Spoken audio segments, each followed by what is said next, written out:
Did Kamala Harris make the right choice by picking Tim Walz to be her running mate? Let's break it down, starting with a clip of him speaking at a rally today in Philadelphia. J.D. Vance literally wrote the foreword for the architect of the Project 2025 agenda.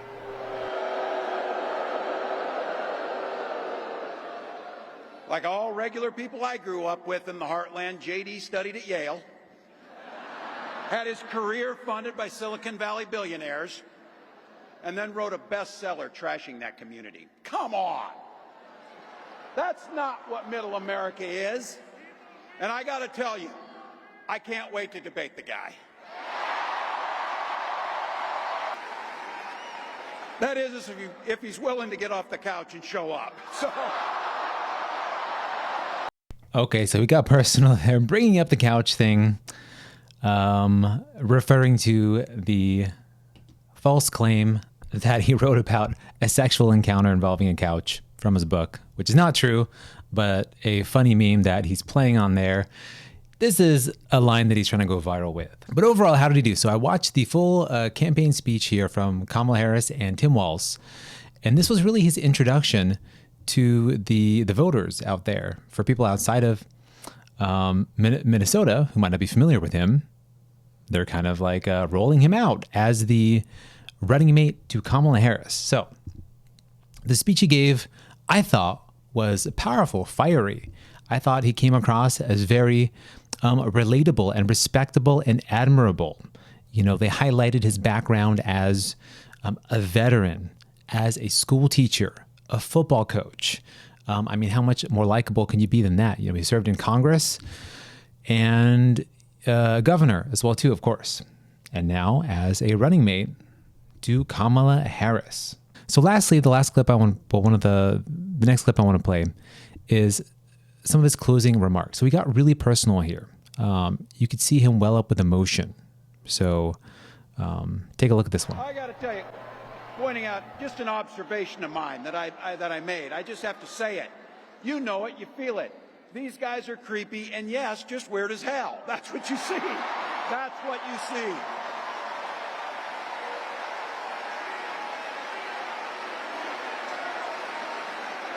So you know what's out there, so say it with me. We aren't going back.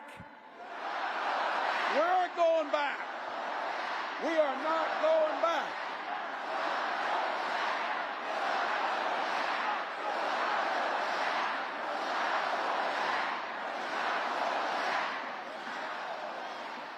So we got 91 days. My God, that's easy. We'll sleep when we're dead.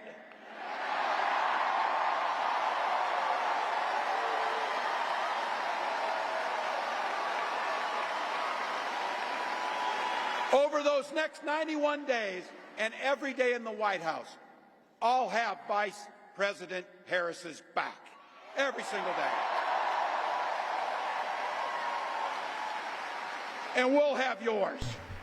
This was a really powerful speech. You know, you could feel the energy in the room. When you're watching this, you know, like a rally like this online, you can kind of get a sense of the crowd in the room and how people are feeling in there. And there was a sense of electricity and aliveness just from kind of watching this, you know, from home. You can kind of feel it in the room. So there's all this energy and momentum with Kamala Harris being the surprise official nominee for the Democratic Party, and, you know, now Tim Walz being selected as the running mate.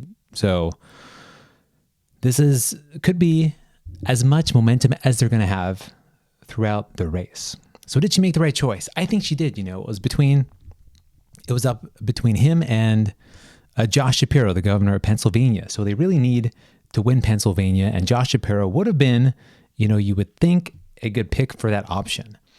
But I think they made the right choice here. You know, Tim Walz has a great, you know, he seems really complimentary to Kamala Harris, just like personality style, vibe-wise, speaking style. Whereas Josh Shapiro, he was kind of like, you know, people compare him to like Obama in the way that he speaks in this kind of grand, like, you know, evocative oratory. And he's got this kind of booming, powerful voice. And, he, you know, he looks really slick. You know, I think somebody else who reminds me of Josh Shapiro is like a Gavin Newsom, just like really kind of slick, political, you know, hoity-toity kind of vibes.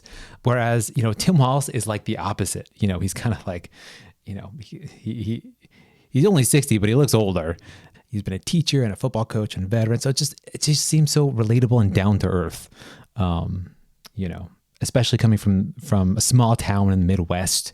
He talks a lot about being, a sharpshooter. And I guess in Congress, they have shooting contests. And he said that he won multiple times when he participated. So that's saying a lot. He's a hunter. He's in the military. He's he won these sharpshooter contests. So when he speaks about gun rights or regulations, he's going to come across much more relatable and credible. I think this is a good pick for Kamala Harris. I don't think she could have done much better. And the good thing is too, so Josh Shapiro is still gonna be her advocate. Josh Shapiro is still gonna, fight, and speak on her behalf for the voters of Pennsylvania. And if you're really not sure about whether or not Tim Walz was a good pick here, I mean, just look at this clip of him, signing a bill providing free school breakfast and lunches to children. It's like you couldn't have better PR than this. Ow, my eye. And my legs hurt too. I mean, look at that. But how would you rate Tim Walz as a VP pick for Kamala Harris? What do you think about all this? And what do you think about Tim Walz? Do you think that, it should have been Shapiro? Let me know in the comments below, and I'll see you in the next one.